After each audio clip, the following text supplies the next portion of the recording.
Hey internet, we watched Summer Stock, which inexplicably I'd never watched before. That is weird. Yeah. Also, so is this blocking. Yeah, this is not super better blocking. Better. Yeah, I think that's better. Okay. God, you're all just watching me slowly getting fatter and with weird hair things going on. Hi, I haven't looked at myself all day. We watched Summer Stock, which is a rolling ball of charisma built around a script that exists. Yep. Possibly written by a sea captain who dreamed of farming and musicals. Yes. Because there's a whole conversation that needs to take place about ships and ceiling wax. That's it. You do know that's an Alice in Wonderland quote. I know it is, okay. but it's a weird thing to throw in there. I will say, this is a better movie than we normally watch. It is. Like, it's not grossly incompetent. No. Just like, kind of structurally a mess. Yeah, I mean, the worst thing is that the worst crimes committed in this film were committed on a typewriter. Yes. And yet somehow it's the actress whose career was largely destroyed by it. Ain't that just the way? Yeah. I mean, she's absent and drug addicted and in and out of drug treatment. But, you know, still, her performance is solid. Yeah. And her weirdly drugged out affect just seems to work in large portions of it. We're talking about Judy Garland. We've never actually name dropped. Judy Garland, Gene Kelly, and some other people who you don't care about. Is very good. I mean, it's not. It's enjoyable. No, like, it's good in the sense that it is fun to watch, and there's a lot of things to recommend it, but it's not actually good. It's kind of a hot mess that's just rolling merrily along, based entirely upon charm and the chemistry between Gene Kelly and Judy Garland. There are two genres that we love, especially when they're bad. One is basically anything set in a high school. Yes. And the second is an entire genre of film that existed for the better part of 20 years and then completely disappeared, which is, we need a place to do our show. What about this Bond? Exactly. Which is an entire subgenre of film, of just putting on musical productions in places where you wouldn't. We just got this old bar just sitting here. Like, I don't think it's a coincidence that, like, we so dearly loved Glee when it came around. Because That's true. That was kind of like the resurrection of this genre of, like, we're just plucky nobodies trying to put on a show anywhere we can. It's so sad how that show got canceled after the first 13 episodes. I know. There's 13 perfect episodes and then just canceled out of nowhere. That's what could have been. Yeah. Just like how there's only one Indiana Jones movie. The most inexplicable part of this movie is definitely trying to figure out what the show within the show is about. Yeah. There's just... It opens with, like... You see, there's like a good half dozen musical numbers from within a show that do not connect at all in any discernible way. It opens like a Vegas review. Yeah. And then oscillates wildly back and forth between vaguely agrarian themed and then more Vegas review? Yeah, and like a little bit of old school vaudeville thrown in there. Nothing is linked stylistically or thematically. Like, it doesn't make sense if it's just like a musical review. Like, it's still, like, those songs still don't work together. Like, what's the plot of this show? Here's the thing. The show within the show is where Get Happy comes from. Which, like, I had never seen this movie. everyone's seen Get Happy. Oh, absolutely, yeah. Everyone knows Get Happy. Everyone loved Get Happy from, I mean, like, Michael Jackson paid tribute to Get Happy. Like, it has no place in this movie. Yeah. It has no place in the show within the show. Yeah. It is dropped from orbit and is thrown in almost as an afterthought. Like, clearly they didn't think that was going to be the defining moment of this. Yeah. Yeah, like the last 20 minutes of this movie is just random musical numbers from this musical within the movie. And, like, none of them have anything to do with this is clearly padding, which is unnecessary. It's a very long movie. Maybe we should recap what the movie's actually about. Yes, what's the plot of this movie? Which is a thing we do sometimes. So it begins with Judy Garland as a farmer who loves to sing alone in the shower, whose sister had run off. Well, okay, we should restate. So she's a farmer whose farm hands have left her, and she's engaged to the weird dweeb boy whose dad runs the local store and is maybe the mayor? It's hard to say. Yeah. He's a very important man. Yes, he's a pillar of the community. He sells tractors. That's an important part. There's a tractor that most of the plot revolves around a tractor. 2 tractors, technically. It's just very tractor-centric. Very tractor-oriented. So then her sister shows up with an entire theater troupe in tow because she's run off to be an actress and has come back and promised her boyfriend slash director, played by Gene Kelly, that they can use the family bond to put on a show! To put his premiere show on. This is the show that's going to make him... well, it's not the premiere. It's a showing for potential financial backers. Well, yes. But this is like his big break. Like, this is his magnum opus. This is what he thinks is going to finally make or break for him. And, sister's a bitch. Well, she's not a bitch. She's just kind of an idiot. Well, yeah, but just prima donna. Yeah. She's a bitch in, like, the way where she's just, like, thoughtless. Well, we're supposed to believe she's a bitch to then justify boyfriend and her sister falling in love. Yeah. And sister and her weird dweeby fiance kind of getting close. So then sister and the actor, the lead actor, run back to New York to go be in a different show. Yeah, I guess. And then, so director, and who'd have thought that Gene Kelly was going to end up acting in this production. So then the two of them have to, there's like 30 actresses in this troupe, but none of them can make it. So clearly we need to dragoon this farmhand. She's a farm proprietor. Farm proprietor. I mean, come on.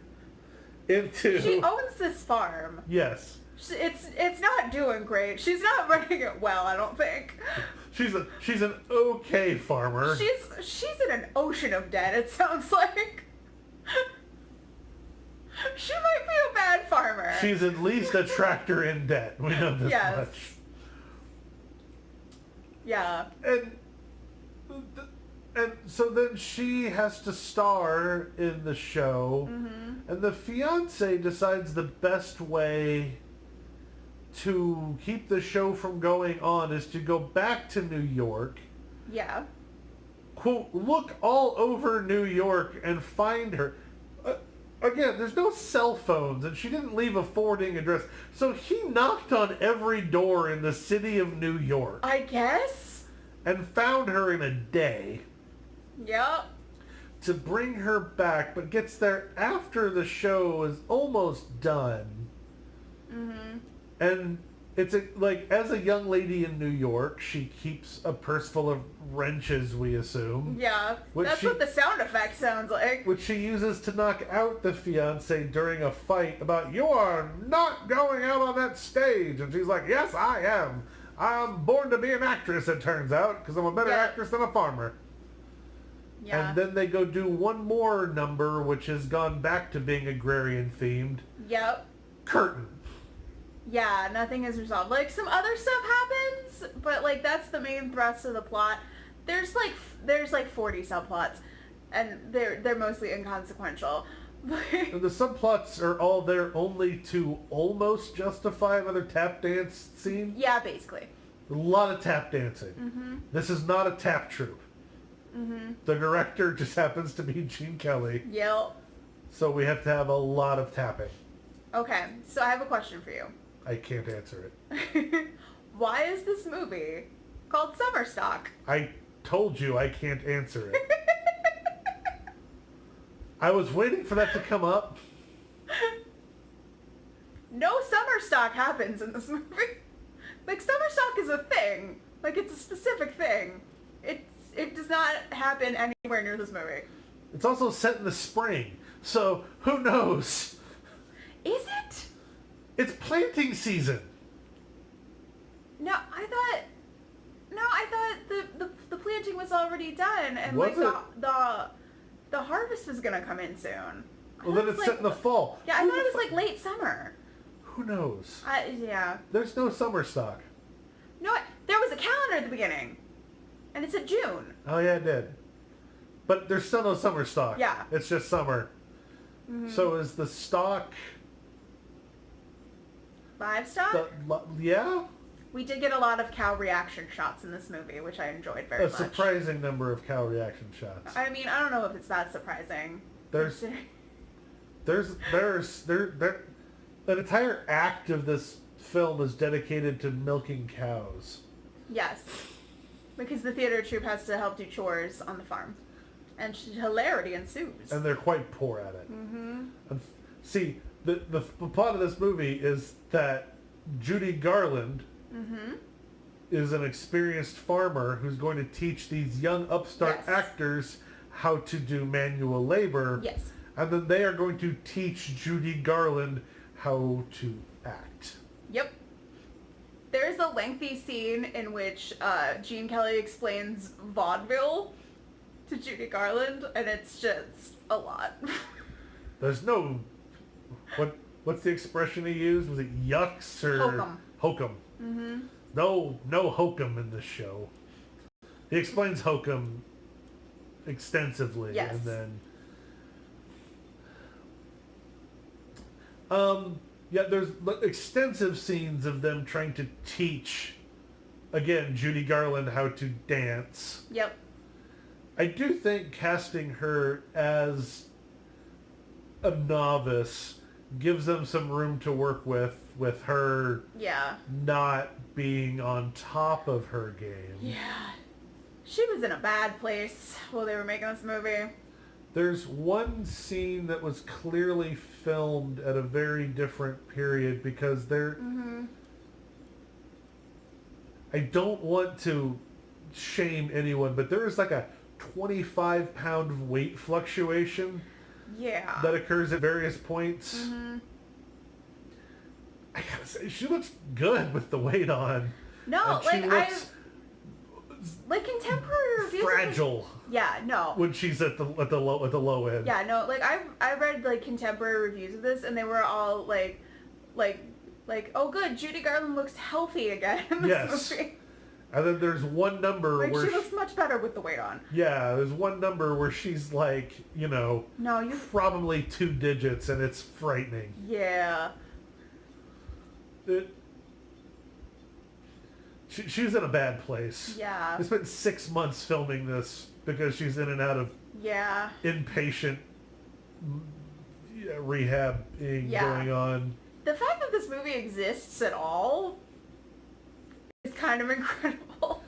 Yeah, this movie spent, 3 years in various stages of production? Mm-hmm. 2 or 3 different directors. Busby Berkeley was gonna do it at one point. Mickey Rooney was yeah. gonna be the star. Mm-hmm. It was like a throwback to the old Andy Hardy stuff. Yeah. Which, I mean, that would have been interesting.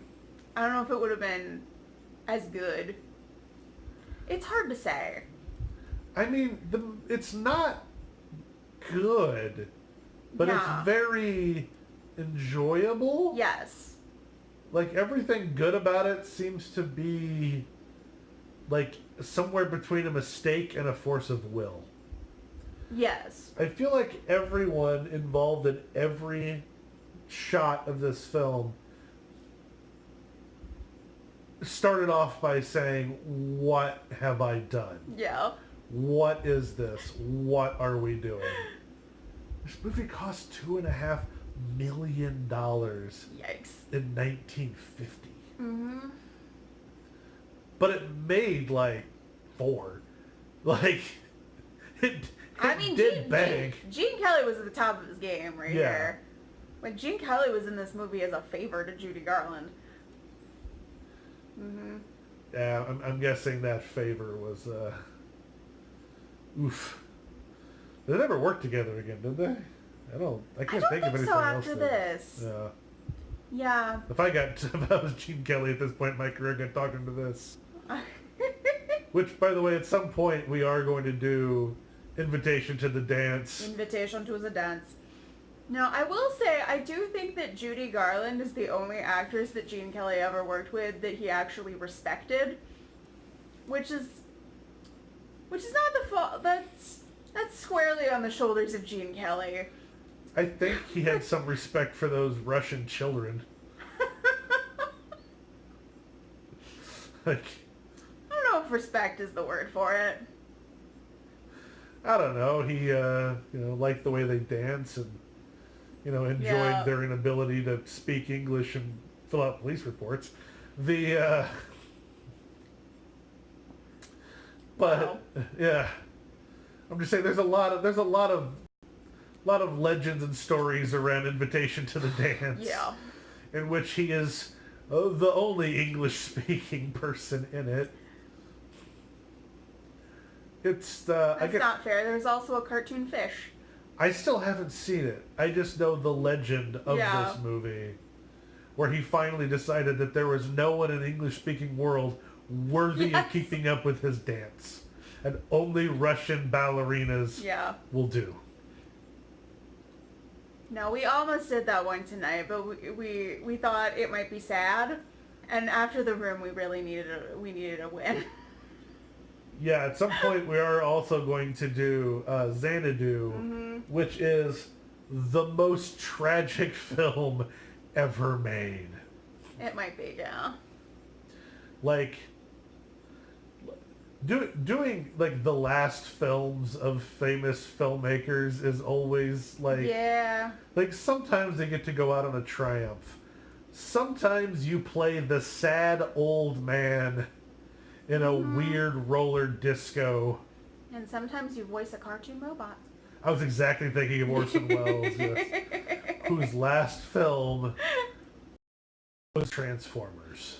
Mm-hmm. The 80s motion picture, the animated one, not the Michael Bay one. A movie that I dearly love because it is bonkers. If you go right now, go Google Orson Welles in an interview being asked what this movie is, and he's like, I have no idea. I play a planet who's sad.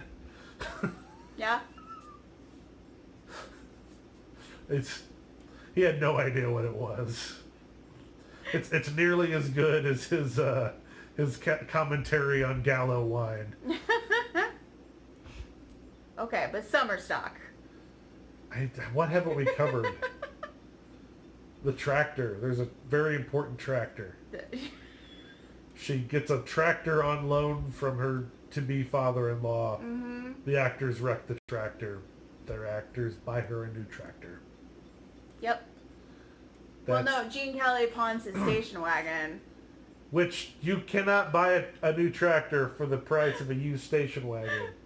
I have purchased station wagons and tractors in my life. I have a weird life. Tractors are very expensive. I like that during the scene where they were gathering eggs, we both immediately were like, no. I don't know. We both come from farm stock. Like, the eggs belong to us. The chickens will just give them. Like, no, chickens are fucking evil. Chickens are mean. Chickens are evil incarnate. And they attract snakes, which are worse. Mm-hmm. So, yeah, no. Remember, kids, farming sucks. Yeah. In case any of you are contemplating a life of agriculture. There's one thing that we can provide with the series. It's to let you know, don't farm. Eating's overrated. We'll all live on exposure. Mm-hmm. Making free content for the internet. Summer stock. There's tap dancing. There is. In a non-tap dancing troupe. There's Get Happy. I mean, yep. Get Happy's amazing. It is. It's delightful. It's... Mm-hmm. Yeah, like, a lot of the individual numbers work really well. Some of them are bizarre. But, like, there's a lot of them that are, like, genuinely very good. There's a scene that involves debutantes, hobbits, yep. and dogs. Yes. It's a musical number in the show within the show. Yes. It begins with a bunch of well-dressed actresses talking about how cultured they are. Mm-hmm. And then two yokels come out who I'm sure just went over really well with this show whose audience is made up of farm folk. Yes, primarily locals, yes. And then... like 6 Broadway producers and a bunch of farm folk. Well, and then there's a dog on a rock barking. And then they walk to the other side of the stage and they walk back and there's more dogs. Then they walk over again and they come back and there's more dogs. This is supposed to be a stage show. Yeah. So the audience is supposed to ignore that there's someone running out putting more dogs. Yeah. Up to like 16 dogs. There's so many dogs.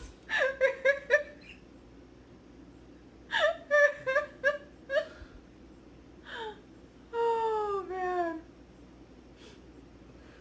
Yeah. There's an entire solo scene where Gene Kelly is performing while being accompanied by a newspaper and a creaky floorboard. Yes. And this dog thing becomes the most avant-garde moment of the entire movie.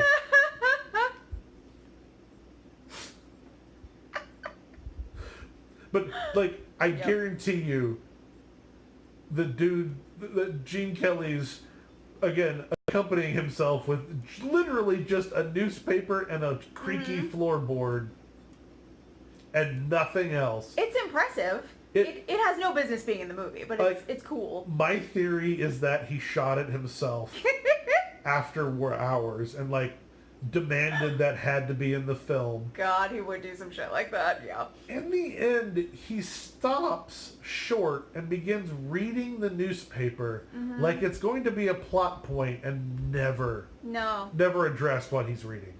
It's very important. I kept waiting for it to come up. Like, what was he reading? No, that was just the end of the number. That's it.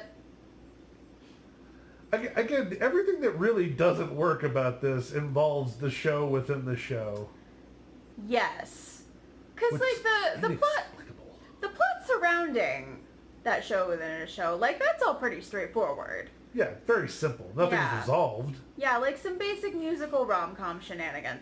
Yeah, nothing is resolved at the end of this movie. Like, everybody gets paired off romantically with who they're supposed to be with, and then that's it. Like, who's gonna run the farm? Where's everybody gonna live? We don't know. I've said this before, but when it comes to especially these musicals, I feel like endings died in the 40s and really didn't come back until, like, I was going to say the 70s, but there was a lot, but yeah, endings became a thing that just sort of stopped happening. Yeah. Especially is it just my perception, like the 40s and 50s, these, especially these MGM musicals, none of them have endings. Not really. They just very abruptly end when the man and the boy and the girl kiss, and that was the point. Yep. Credits. Heterosexuality has been maintained. We can all go home now. Oh, we gotta talk about how gay Judy Garland is in this movie. Because she's broken. But I mean, like, name the Judy Garland movie where that doesn't become subtext. I mean... Or text. No, it does feel a little weird to talk about how much of a lesbian movie this is, because, like, the chemistry between Judy Garland and Gene Kelly is one of the only things that is holding this movie together. It's like the Elmer's glue holding together this balsa wood structure. But it never reads as romantic. But, like, Judy Garland spends this whole movie, like, wearing overalls and not getting married to a dude for 4 years. And she's so gay.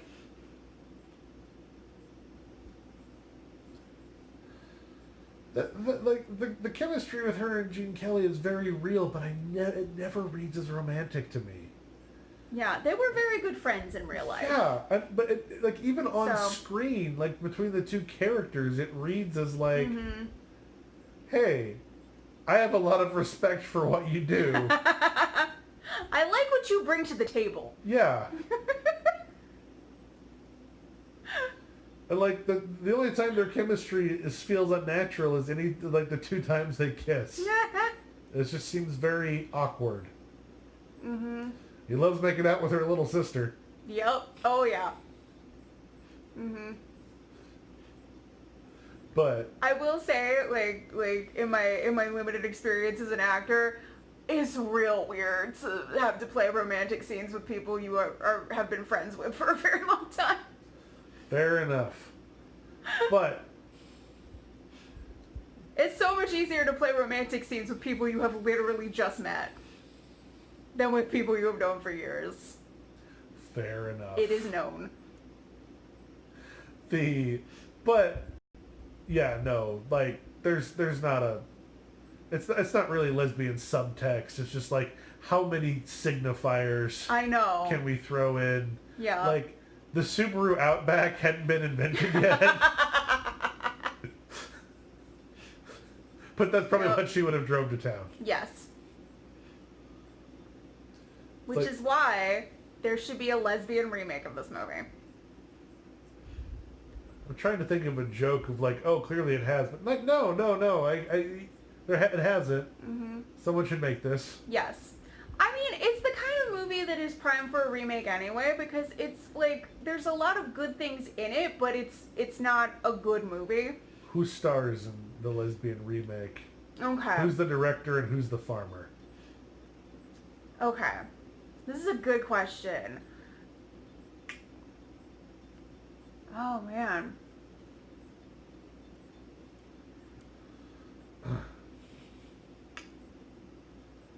Fuck, I don't know.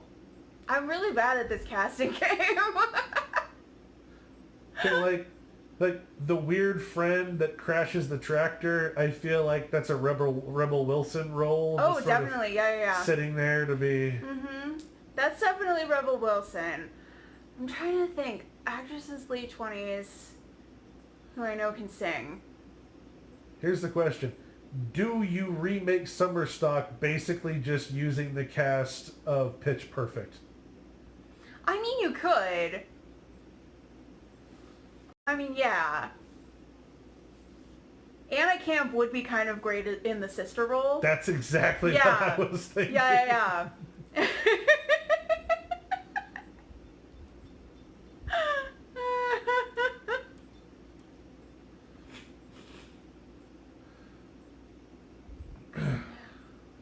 I don't know. Oh.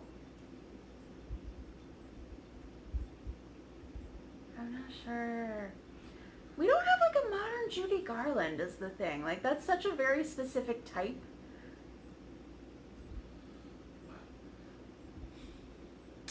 Like people don't make that kind of movie anymore. No. That's the...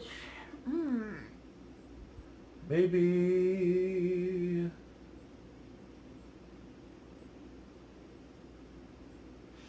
I don't know. I feel like Lea Michele might be the really obvious answer. Very obvious, but it could work. Yeah. But I don't know about the Gene Kelly part. Like, who do you get who can convincingly play a farmer and an actress? Yeah, that's the thing. 'Cause Judy Garland does a weirdly good job of nailing that blue collar Yeah, she's weirdly believable in woman who never had a real job. Yeah. Was working in movies. Has been working in vaudeville since she was like 5. Yeah, she was conceived on stage. Yeah. I mean, there's just...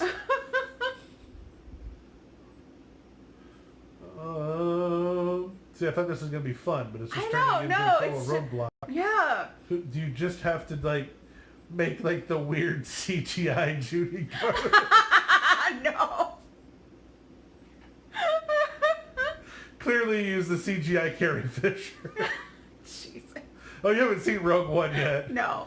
The terrifying... I've heard about it.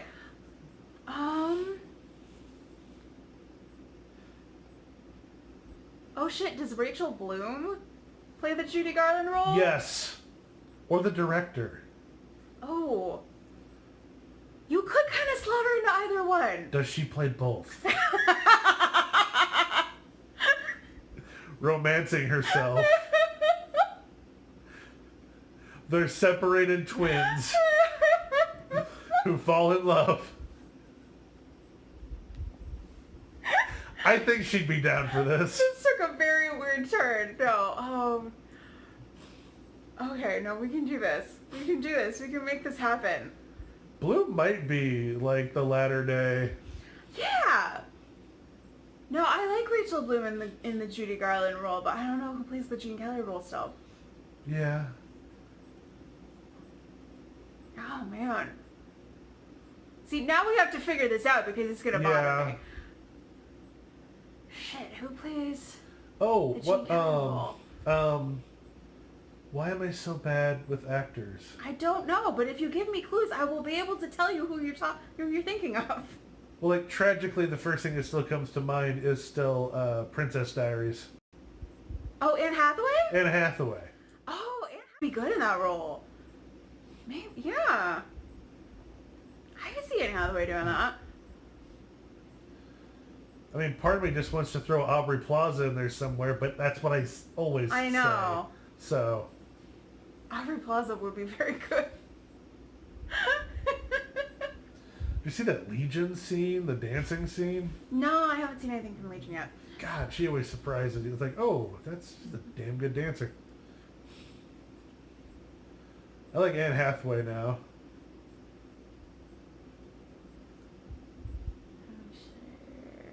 Like Anne Hathaway, Rachel Bloom. That's what I'm... That's not about pairing.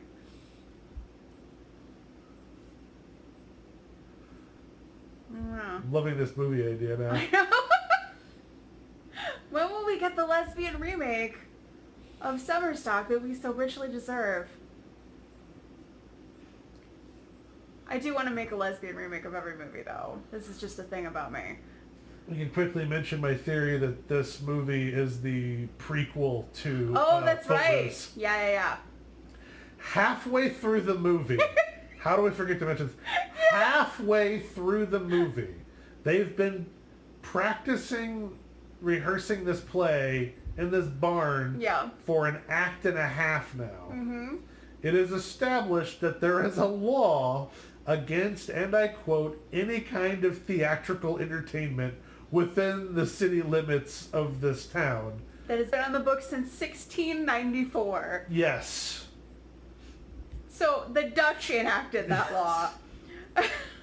And like my theory is like, okay, well did it and at one point there's a square dance that quickly turns into like a jazz infused bacchanalia. Yeah. Because it has those damn actors get involved. The actors start swing dancing, the most sexual of all of the dancing. So my theory is that then immediately they all run off and make a law against dancing. and they finally convinced them that plays might be okay, but it would take another 2 generations before a young Chicagoan boy would show up to break through the dancing. Yeah, that's my theory. Yep. So when are we gonna get Checks out. when do we get the lesbian remake of Footloose? Oh my god, that would be so good. Yes, it would. Oh fuck. That is Aubrey Plaza Oh, definitely. Oh god. as the preacher. Yes. Don't you fucking dance in my town? You dance in my town? I will cut your goddamn tits off.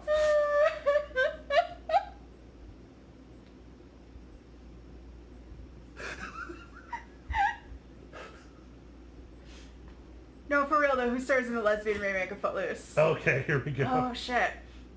Who plays the Kevin Bacon part? Oh man, it needs to be somebody a little bit butch, I think.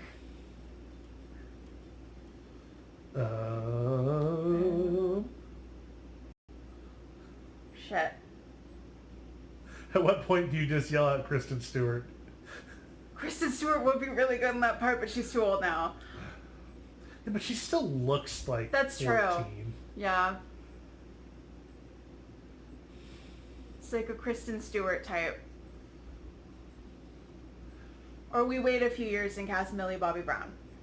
Oh.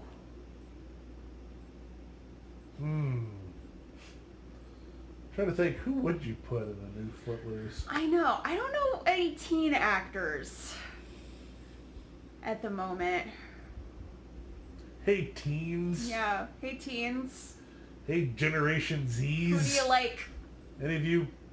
Any Vine stars? Who's you on like? the Disney Channel right now?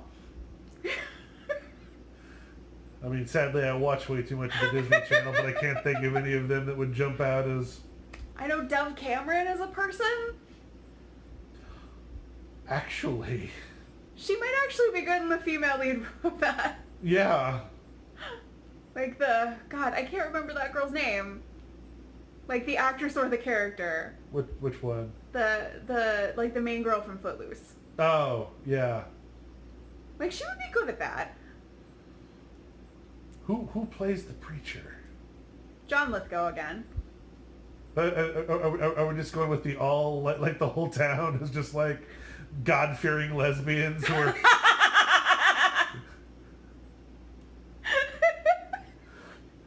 It's like they're all like country Sundance femmes, and then like this butch girl shows up and it's just blowing their minds.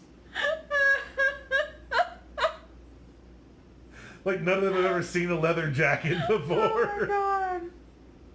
She rides it on a motorcycle. Yeah, and everyone's all a Twitter.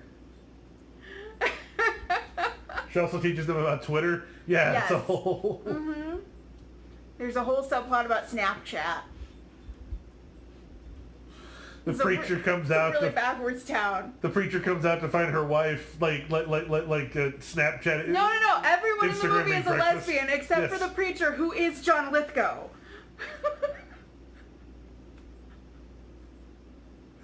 Oh God. I saw the remake of Footloose, and I have literally zero recollection of who played the preacher in that. I don't remember the movie. I've seen it. I don't remember anything about it. Miles Teller was in it as the friend, Okay. and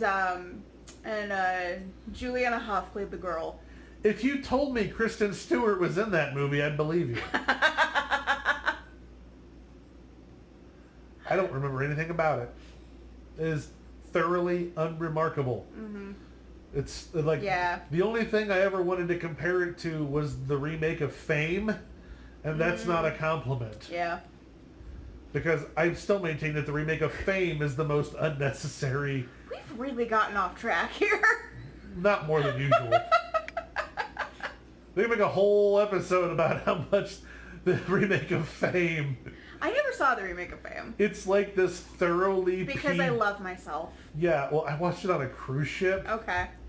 Like it was raining. Humble brag. But okay. Yeah, bragging about being on a fucking Disney cruise. They have nothing... Yeah. No, it's a thoroughly PG. Like, the most scurrilous thing that happens is at one point somebody takes half a step towards a train platform, like he's gonna kill himself, and then everybody stops him and they all cry. Okay. And while that's happening, there's a musical scene that they're cutting back and forth from. It's real bad. It's real bad. It's not even bad enough to. It's thoroughly unnecessary. I'm not someone who's going to sit here and scream and cry about Fame being the greatest movie ever made, because it's not. But it knows what it is. Yeah. Also, at no point do they sing the Fame song, which is just tragic. But how will people know that they're going to live forever? I don't know. And that they're going to learn how to fly? How will people know, Chris? Or maybe they did. I can't remember. It's a bad movie. There's one whole... The character who kills himself is going to kill himself because he begins the movie by saying, I would never go back to teaching dance with my mom at her stupid studio. I would rather die. And then it ends with him accepting that he's not good enough and going back home to teach at the dance studio. It's bad. Summer stock. It's honestly, I love it. If you understand MGM as a genre, then you will love this. Yeah. Because this is like the most MGM that ever MGM'd. This is sort of like peak bad MGM. Yes. Does that make sense? Yes. It was made in 1950, so this is like literally the last of the 1940s MGM musicals, where they were just like, it doesn't matter. Yeah. Whatever. Are the songs snazzy enough that the kids will like it? Yeah. Push it out. And then this is what, 3 years before Singing in the Rain? Well, either Singing in the Rain came out, 53, 54? I think Singing in the Rain was 52. 52? So right before. So right before Gene Kelly peaks. Yep. Like, I hate to admit that, but it's like, commercially it was all downhill after Singing in the Rain, as he became convinced of his artistic integrity. Yes. Takes his tap very seriously. Tappa, tappa, tappa. And... yeah, like, if you ignore, like, the tragic subtext of this entire movie, it's a lot of fun. It's real bad. And if you dive into the tragic subtext, it's fascinating and much better. It is very fascinating. It's a very lighthearted, kind of dumb movie that was made at an extreme human cost. Yes. And nearly killed its lead actress. Yeah. Yeah, a lot of writing about this movie will try to frame it as, like, MGM, like gifting this movie to Judy Garland and, like, making sure that it happened and, like, working with her, like, out of the kindness of their hearts and, like, all of the hits that she provided. Like, no. Like, she wouldn't have been in this position if you hadn't started feeding her drugs at the age of 12, so, no. You don't get to take the moral high ground on this one, MGM. Yeah. You get, what, 18 years after this when she's dead. Yeah.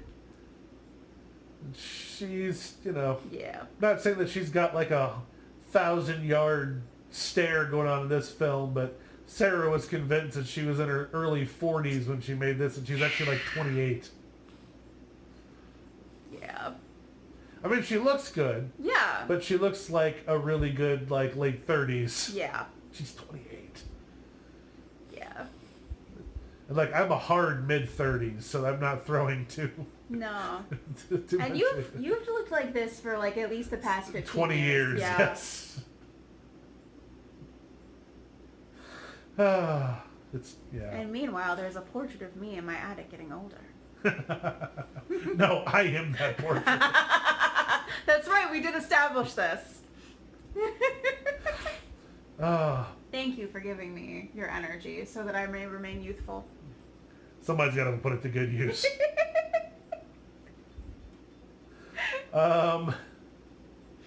Summer stock. It's a lot of fun. It is. Don't try to make sense of it. No. There's no sense to be had. But it is a lot of fun. It is. It's the opposite of The Room. Yes.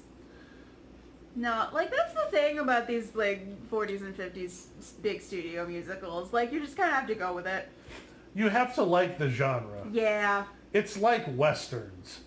If you don't like Westerns, the best Western on earth is just men growling on horses. Yeah. Like, if you've got to love, like, the MGM musical, which is tragically just a thing that doesn't happen anymore. Yeah. But I'm kind of thinking that the greatest show on earth might be something close to this. Is that what they're calling it? The greatest... What's the Ringling Brother... Oh, yeah, the P.T. Barnum movie. What are they calling that? I don't remember. It looks... That looks like a little more in this vein than usual. I'm really interested. I'm weirded out by the moral framing. I don't care for that. Again, this isn't Circus P.T. Barnum. This is Freak Show P.T. Barnum. Yeah.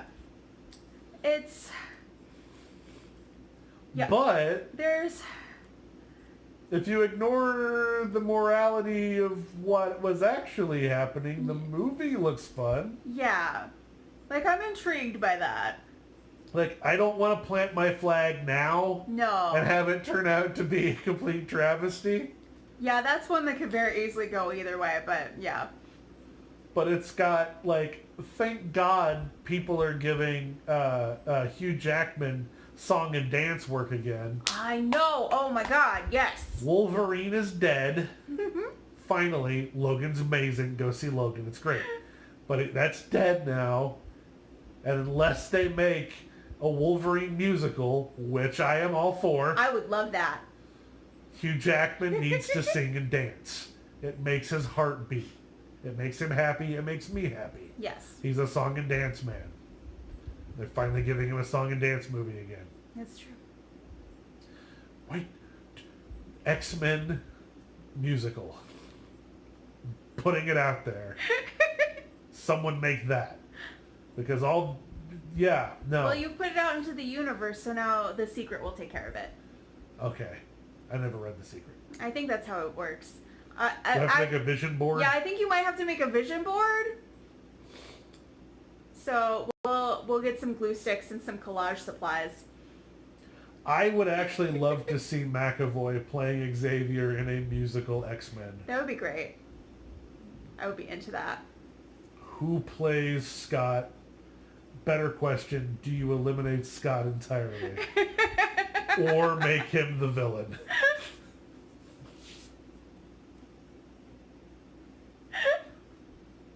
Do we do an all-lesbian remake of an X-Men musical? But it's still called X-Men. Yep.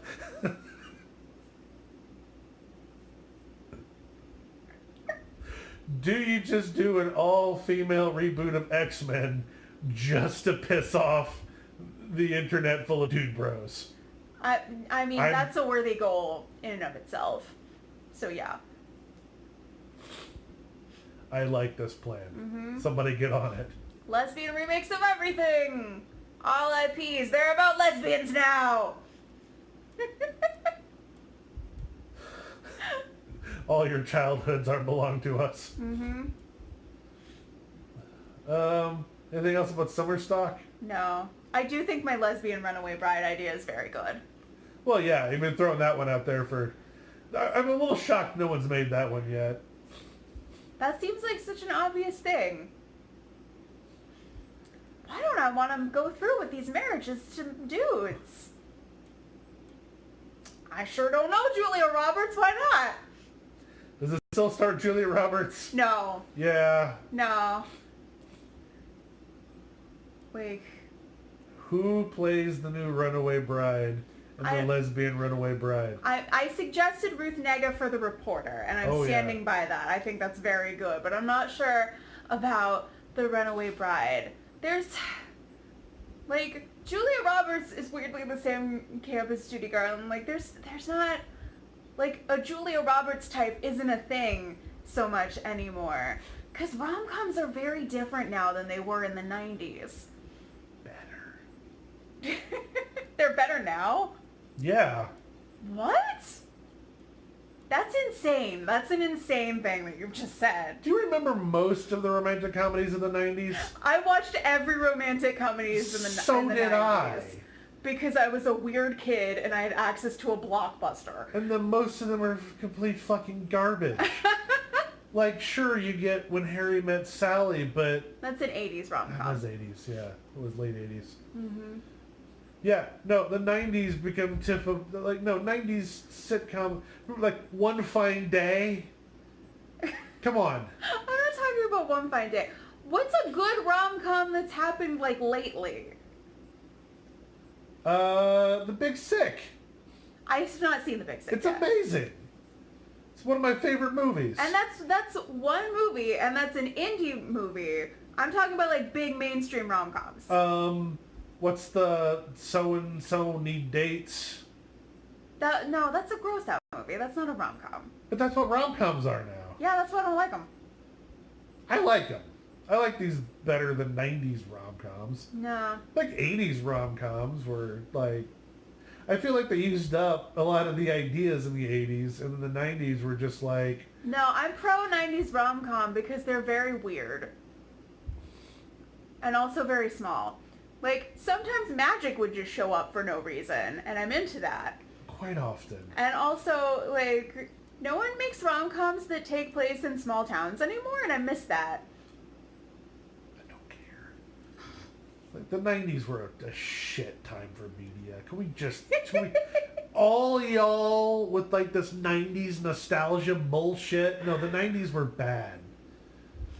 Anytime any of y'all watch Buffy and go, yeah, this is pretty good, remember that, no, Buffy was like a bolt of lightning out of the goddamn darkness of night.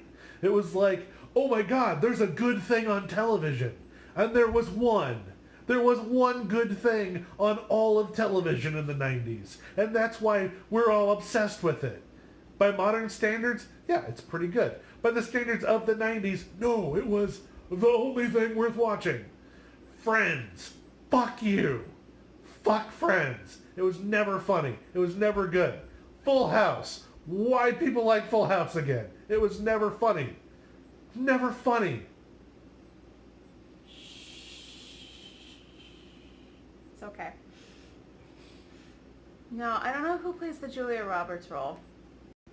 We gotta figure this out. It's important. Anne Hathaway again? No, like, Anne Hathaway's a little too patrician. I don't buy Anne Hathaway as a girl from a small town. I think that's why they moved away from small town rom-coms, because I think like, rom-coms are one of the few genres where you still have to have, like, a person in them in order to get them made. Kristen Stewart. No, wait. no, she's too dark. Like, and I think that, like, now we're much more, like... Kristen Bell. Yes. Oh my god, yes. Kristen Bell getting romanced by Ruth Negga. I love this. Done. Print. Make this movie right now. Oh my god. But no, my point was, like, we're all, like, it's hard to make movies set in small towns with, like, movie stars anymore, because, like, I don't know, if you tried to make a movie with, like, Anna Kendrick playing, like, a girl working in a bait and tackle shop in coastal Maine, I would be like, no, fuck you. Like, we're all just much more aware that stars are not just like us. Fair enough. I think. That could surprise us. Yeah. We just bought Judy Garland as a goddamn lifelong farmer. True. That's true. That's the movie we just watched. Yeah. No, I'm super into this Kristen Bell Ruth Negga remake of Runaway Bride. Oh my god. Somebody make this. Somebody make that. My butt is completely asleep. We I should know. probably We wrap gotta this. stop. We're not even talking about summer stock anymore. We're This is 6 ridiculous. minutes short of an hour, and I have to move. Well, I hope you enjoyed our digressions into lesbian remakes of every movie. You should watch Summer Stock. It's real fun. And let's go so that we can take care of Chris's butt. Okay, bye. Bye. Oh no.